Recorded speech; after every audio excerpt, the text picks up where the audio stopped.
do have over 30 years of experience working with small independent retailers. I actually grew up in a second generation retail environment. My grandfather came over from Poland and in South Milwaukee on Mitchell Street, opened up a chocolate ice cream shop in 1916 and made enough money out of that one shop to send four of his kids to the University of Wisconsin-Madison. And so my dad and his two brothers took it over and grew it into a chain of 23 stores and a wholesale operation. But what was interesting is that my dad always said, don't ever grow up and go into retail because he worked so much. And I love design. And so when I graduated with my four-year degree from UW Wisconsin, I immediately started working actually in the retail field, helping a mom and pop who had six stores in Madison that was Yost department stores. And I noticed I was the assistant to the display and design director. And I'm giving this information because it shows how I do understand that independent that's on a Main Street community. I mean, this is really how I've built my business over time. So I noticed when we would change something around in the environment, it really affected consumer behavior. And I always was interested in psychology. Anyway, I went back um, to write a thesis in the master's program in Madison, and it was on consumer behavior and environmental psychology. But my dad always said, if you take a dollar from a retailer or a small business owner, you have to be able to improve their bottom line. So because I didn't know what a bottom line meant, I took all the business courses in the MBA program. And I really, over the years, built my business on the triangle of really good design that affects consumer behavior and ultimately affects the bottom line. So right away, I knew I needed to help independent retailers, and I started working for Chamber of Commerce, big districts. Then when National Main Street was formed, I became a consultant there. And Matt Wagner, who's now one of the executive directors, he was my first. He was actually the Main Street director of Sheboygan Falls, Wisconsin, a very small community. And that was my first tech visit back in probably 1992. Um, so over the years, we've worked with the state of Iowa and Michigan and Wisconsin. I've done this work out in West Virginia. And what I do is the states will bring me in to work with individual main streets, so directors like you. And I give a 90-minute presentation. Usually I have a colleague with me who has also been a retail business owner. And so the two of us give this presentation, and we have a 20-page handout that really walks people through understanding omni-channel retailing, making sure that your brand on your website and all your social media platforms is celebrated and strong and matches what the exterior of your store is like and the interior. So we evaluate. And then after this presentation, which we talk about it all, then we do one-on-one site visits. So we walk through, and people have to sign up ahead of time. It's a 45-minute walkthrough, but we evaluate ahead of time their website and social media platforms. Then we look at their storefront, window displays, lighting, signage, and we understand if someone owns the building versus doesn't, and what they can or maybe can't do. And then we evaluate the interiors. So we look at layout and fixtures or furnishings, focal points, merchandising and display on fixtures, signage, lots of talk about signage because there's a lot of sign pollution out there, and how to create sign design guidelines to really get a sign system that customers read, and it simplifies things for the owners. And then lighting, which is critical to get the lighting right. And I would say over 60% of all of the small businesses that I enter today are either underlit or not properly lit. And lighting can make such a difference in sales. I call myself like a drug person for lights because I carry light bulbs in the trunk of my car. And when I'm on site doing these visits, I will bring light bulbs out and I'll say, get a ladder, go change this bulb out that you probably got from Home Depot that costs $2.99, and let's put a $20 light bulb in. That's an LED that gives you 3 times the light that that other bulb does, lasts 10,000 hours, and people see sales increase. So we always highlight focal point displays 3 times brighter, window displays 3 times brighter than the ambient light. And we give it like a nice little instruction about how to select the right lighting. And this sort of work that I've been doing for 30 some years has been so successfully received by Main Street directors or bid or chamber directors and the business owners downtown because, and I'm gonna back up for a minute. We also know that it's about 2/3 of the people are going to show up, to things that I always say that a community can break up into three groups. The group that are the go-getters and tend to do everything. They show up and they're the ones that sometimes don't even need the help because they're already doing good things. But that's great. We can still give them pointers. And then there's a third of the group that will come and attend and they need to learn because they might not have all of the skills or the knowledge. So we teach them and then they can do it. And then there's the third that don't show up. They're the ones you want to show up, but they don't. But what happens is that when you get at least 2/3 of your business owners doing what they should be doing and looking at their stores and their storefronts differently, and that I say they're like each a product on a shelf in a downtown. And when you merchandise your whole downtown, like you get 2/3 of your businesses that all of a sudden start seeing their businesses differently through a different perspective, a different eye, a way to do things in a budget. It's like becomes possible for them. You're like giving them the knowledge, which is the power to make changes. And we don't just come in and say, okay, well, you got to take out that wall and, blah, blah, blah. It's like, no, you have so much money, you have so much time only, right? We're all limited. Some are single business owners or just have a part-timer working for them. So we break down, let's say we have 12 things that they should do. And we say you're going to get the biggest bang for your buck by maybe one, changing your track lighting or change the light bulbs in your window. And then it's like, if you just do one thing a month and you have 12 things, by the end of 1 year, you will have done a lot and it will make a difference. You have to remember that, consumer behavior is based on really some science and physics and energy. So when we lay out a store different and light it different and have different signage, oh my gosh, sometimes it's just cleaning up a store. We call it the subtraction, organization, and cleaning method because it's like someone has too much stuff on the floor. You can't even get from point A to point B. And so we'll just say, this is what you have to do. And I always ask the question in my audience, who has a really good organized closet? And those that do are good merchandisers. Because otherwise, if people don't really know the basics of merchandising, they just throw everything out. And the old way of retailing was putting as much out as possible on the floor, just because they'd say, well, if they don't see it, they don't think I carry it. Well, studies have shown that the brain literally like goes into paralysis mode. It breaks down and it won't make a decision. And there's a famous study, I think it was a Walmart study, where they had 16 brands of peanut butter and they reduced it to 4 and sales went up remarkably because the brain is lazy. And this is where neuromarketing comes in. And I'm not going to go down that rabbit hole right now, but it is like, I can basically say that scientists have shown that over 80% of our purchase decisions are made with our right brain, which is our emotional brain. But our left brain kicks in when it has to interpret a space. Like when you walk in, no one wants to feel stupid, like, oh, well, where do I go? Or how do I get there? Or the left brain says, oh my God, I can't make sense of this space. I don't have time. I'm leaving. So we break it down to that where people really understand shopping behavior and the shopper's journey, celebrating a brand, supporting a brand from beginning to end, making it memorable.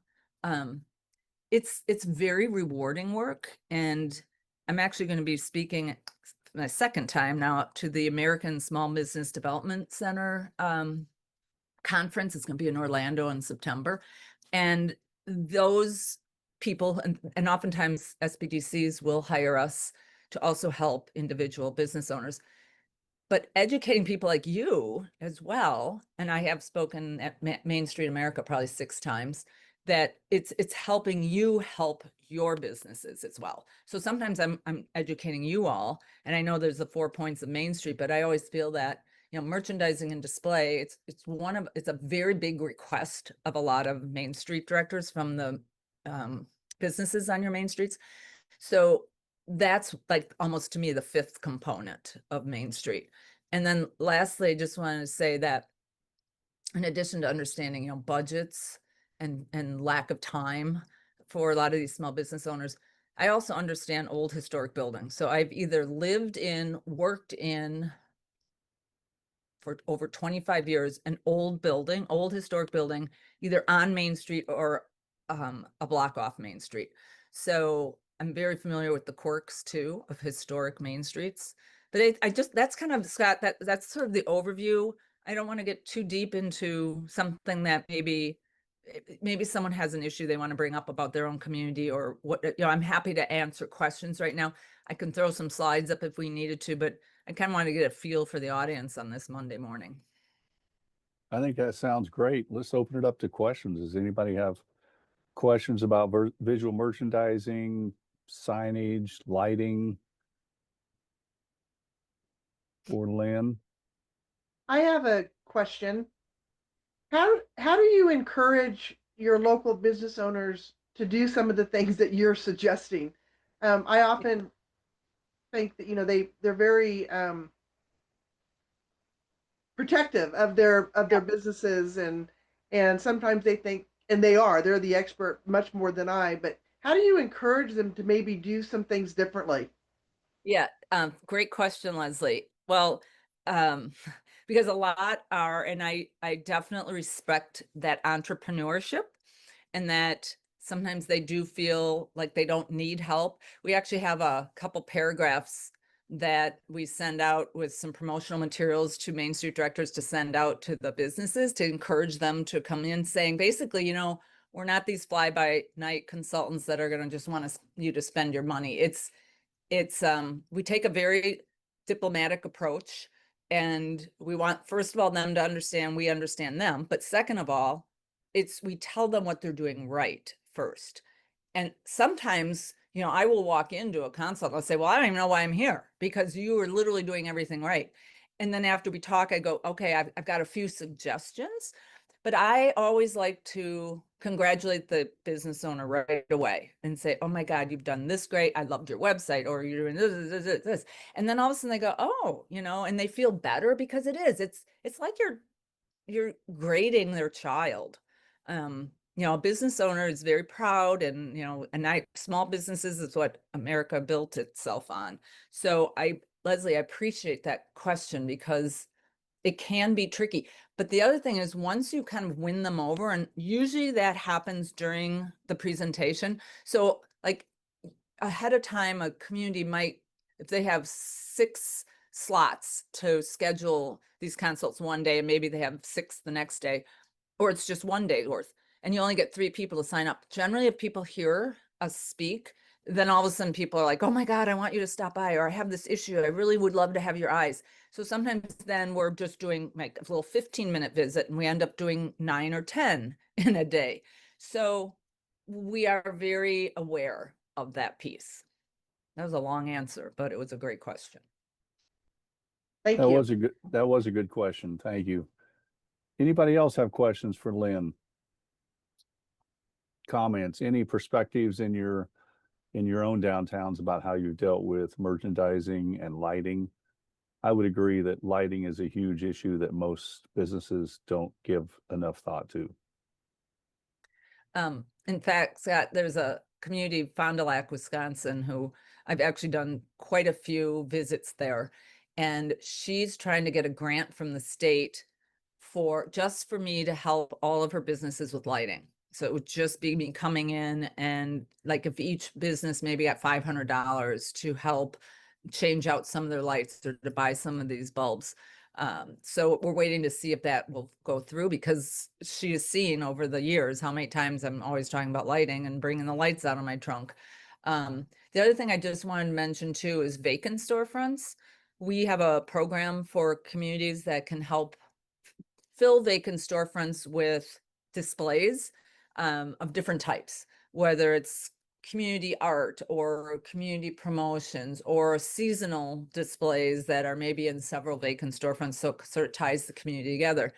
Of course, the hardest part is getting the building owners to participate, which is crazy, because you'd think building owners would want to get someone in their space. And many don't care. We understand. In fact, it's funny. When I started doing this, city councils were always my biggest problem to get things figured out in a downtown. Now it's building owners. slumlords, vacant owners, that live elsewhere, absentee owners. But we we also have sort of a process that helps bring some of those building owners around to help create some vibrancy in the downtown by putting something in their windows. Of course, we have a lot of questions. You have to think about insurance and electricity and light, air conditioning or heat or whatever, and maintenance of the, I mean, it is a process, but there are some communities that will fine a business owner if they haven't put someone in their space in like 90 days or 6 months. But also it should be someone that goes into the space that is going to help the downtown. So there's sort of 2 layers. One, get it leased, but just don't lease it to anyone, because we just don't want certain businesses downtown. Can we get the right kind? And these are the businesses we really encourage you to look to get in. And if you need us to help you find those businesses, we can do that. But that I just wanted to mention vacant storefronts. Some communities don't have any, and some have half of their community is vacant. So.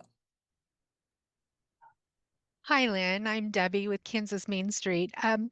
You mentioned less is more when you're putting in merchandise out on the floor. So what is your recommendation if they have other products? How do they feature those, or how do people know those are available to buy somehow? Right. Another good question. And that less is more applies also to window displays. So we actually try to get very simple window displays established too. But on the inside, I look at price points. So the higher the price point of the product lines, the more I call elbow room we need, because studies have shown that people actually need more space to make a decision to purchase something more expensive. So expensive jewelry, automobiles, even Apple. You think about Apple stores, how little's in there, because it is a higher end product. Okay, now when you get down into more of the discount value oriented, we can certainly have and want to have a fair amount on the floor, but we want it to be organized well. So I talk about departmentalizing, and then product categories, and then the fixtures that we're putting the merchandise on.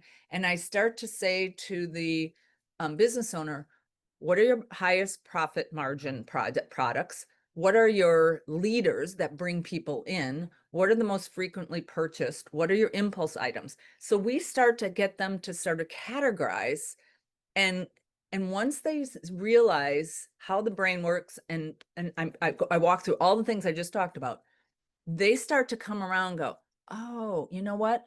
We haven't really sold much of that in the last year. Oh my God, this has been here for 18 months. You know what? We can get rid of that. And I do want to bring up my higher margin product in. Or if there's like, they have a really small space and they are very good at curating merchandise, but they just don't have the space to put it in. We have good signage too, though, that might say, we can custom order, we can ship, we can, here are some of the other options, again, in a sign or an iPad where someone can go online and get more information. So there are ways to, as I say, because they grip onto all products. So like, I can't let go. And we slowly get them to understand why. And if they're really scared about doing it, we say, just do one department, just one area, one corner, one fixture. Let's just start there and see if it makes difference. Let's clean it up, illuminate it right, put a nice sign on it, and just watch the display, watch the sales go up. Thank you for that answer, because I'm one of those people that goes into a store that's really cluttered and just gets really discouraged and doesn't want to go back. So yeah, and the pictures I have of chaos, as I call the merchandising chaos, it's so funny because, and they're all different types of stores from all over the country, and people go, oh my God, that's my store. Or, oh, that's her store, And then when they see the pictures of a nice curated, nice collection, nice, how people can actually see things and shop, they go, oh, I hadn't even they can't see the forest for the trees either sometimes. They need to see the difference in how stores look.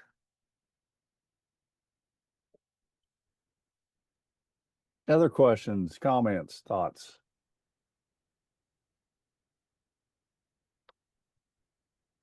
Well, maybe I gave them a lot to think about anyway. I am hoping that maybe in 2026, right, Scott, that maybe I could be visiting some of the communities. We're starting to put that calendar together. So Oh, one more thing. I'm sorry. I know I probably had too much coffee, but I don't know if Scott told you, I did a red eye from Vegas because I was not gambling. I was giving a presentation at an industry show. So a little caffeinated this morning. But we also do 24 and 48-hour makeovers. So in Wisconsin, we've probably done half a dozen, and in Michigan, we did probably almost half a dozen. And those are fun. You can get communities to nominate businesses, and then they fill out forms, and then you determine who like really would deserve it the best. And if the makeover happens, how could that makeover really best benefit the entire community? But the makeovers are really fun. They usually take about 3 months to prep, but then you're doing an actual like on site for, if it's 24-hour merchandise makeover, you do probably 12 hours on site. If it's a 48-hour makeover, you're doing 12 days. And we get volunteers from the community. You can't imagine how many people step up to give paint and labor and building materials and whatever else needs to be done. Electricians donate their time. We've had radio stations that come in and do their radio gig during the morning hours, and we've had TV stations come in and do a before and an after. So that's also really fun. It is a bit of an expensive thing, so the state obviously is covering that, but it gets a lot of people throughout the state excited. And we narrow it down to the top 3. And so the top 3 do get to put press releases out saying, it's down to 3. And then obviously the one that wins, it's a pretty big PR thing. Okay, now I'm done, Scott. no, that's fine. That's good. And Lynn has sent me information about those makeover projects. And so that's something we can consider in the future. Other questions, comments, thoughts? Nope. Okay. All right. Well, Lynn, thanks for your time. We're going to just talk about some housekeeping things in our upcoming training. So you're welcome to stick around if you want, or sign off. But we appreciate your input and your time today. Hope you get over that red eye float soon. Yeah. Yeah. And I will hop off because I do have a 10:30 I'm going to have to hop on to. So, all right. Thank Thanks you very much for being everyone. here. Have a We'll good be week. in touch. All right. Bye-bye. All right. Well, I wanted to just take a couple of minutes. Rooms applications, we appreciate everybody that sent those in. We should have announcements for those awards any day now. The letters have been prepared for the award recipients, as well as those who won't be receiving grants this round. But we appreciate everybody's effort to get those applications in, and we're excited about the projects that we'll have for this year with this round. So those announcements should be coming any day now. We do have a very quick turnaround time on the contracts and the documents that you're going to get through DocuSign that need to be signed and returned to us. In fact, it's this Friday is the deadline for our fiscal processes to make sure these funds are out the door before or encumbered and spoken for before the end of this fiscal year. So you'll be seeing information about that very soon. Other thing we wanted to talk about, new director training is Monday, June 23rd in Seneca. We'll start about 9:30 in the morning. We've got the draft agenda that'll be going out soon. If you've been around for a while, anybody's welcome to come to this, but we have specifically invited the new directors that are required to attend this. So they've been notified. And then again, if you want a refresher or want to come in and participate in that, you're welcome to do that as well.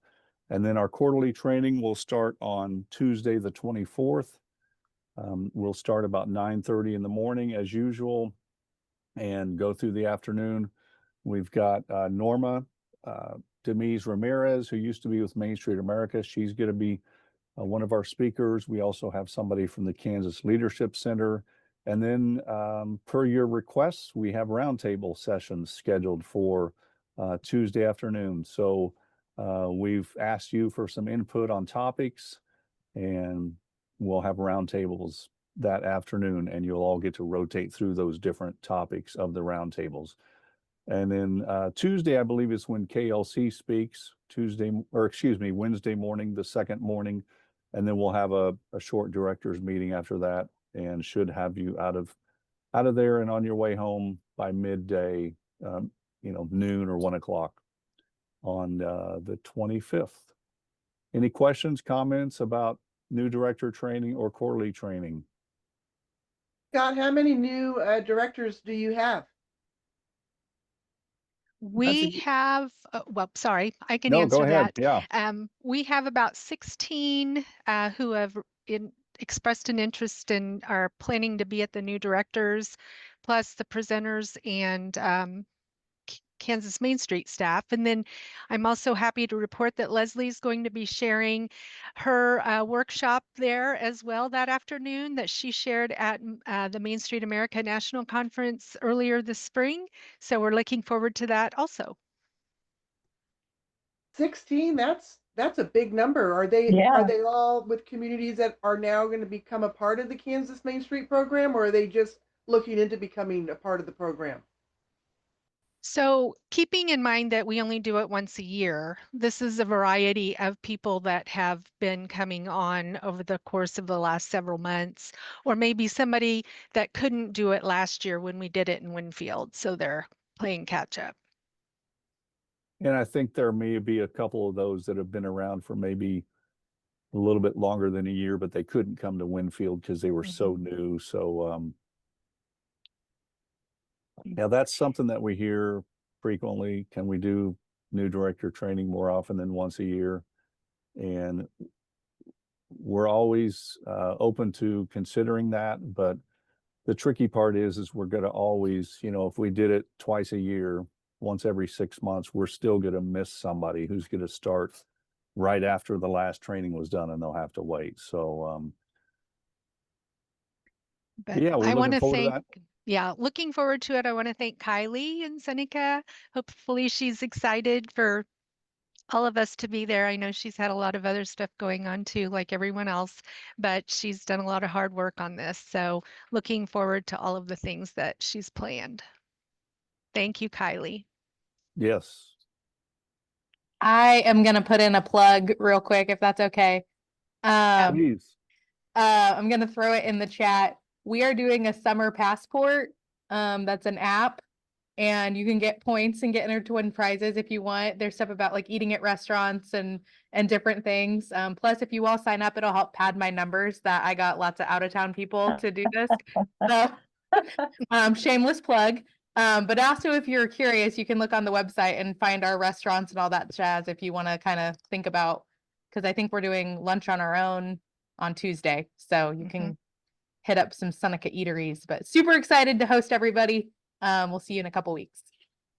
The new director training is going to be, and this is all going to be on the agendas, but it's going to be at the library in Seneca. And then the Tuesday, Wednesday sessions will be at the extension offices. So you will get all of that information very soon. And we also have a happy hour social get together planned at the golf course Tuesday evening for everybody that's interested in attending. So we will keep you very busy. We're not playing golf, are we? Because I don't play golf. I can drive a really good cart. I was going to You say and me the both, round of, Leslie. I was going to say the round of golf is optional Yes. and probably discouraged, since we'll be there in the evening and you won't have time. Only if it's putt-putt golf for me. There's a putting green. We can just pretend. Okay. So Kylie, I have to ask, I clicked on the link, that webpage looks good. Is that something that's provided through Locable?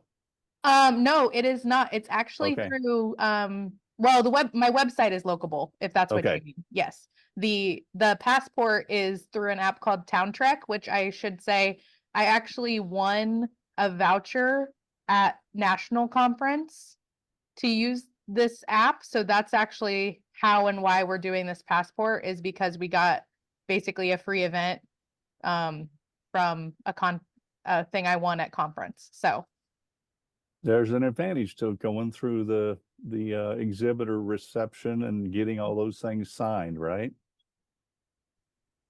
Hey, and I'm gonna throw it out there. Wayne and I can bust a move. So if we're gonna be dancing during the happy hour, just look to me and Wayne to get everything started. I'm a witness to that from the national conference. I saw that the last evening and it was great. Same. I have a picture, as a matter of fact, which I was completely sober Uh-oh. too, by the way. That's blackmail material. I actually have video, so that's even more incriminating. Hey, Kylie, is this logo on your link that you provided one of your AI logos? No, I actually did make that one in Canva. So Okay. that one's a Kylie original. Nice. Well, thanks for sharing that link. Everybody sign up for the passport. Help pad Kylie's numbers. Any other questions, comments? That's all we have for today. We look forward to seeing you all in Seneca in a few weeks, and look for those rooms announcements to be made very soon, and especially getting those contracts signed and back to us. So if nobody has anything else, we'll let you go, and we appreciate everybody being here. Have a great week. We'll talk soon.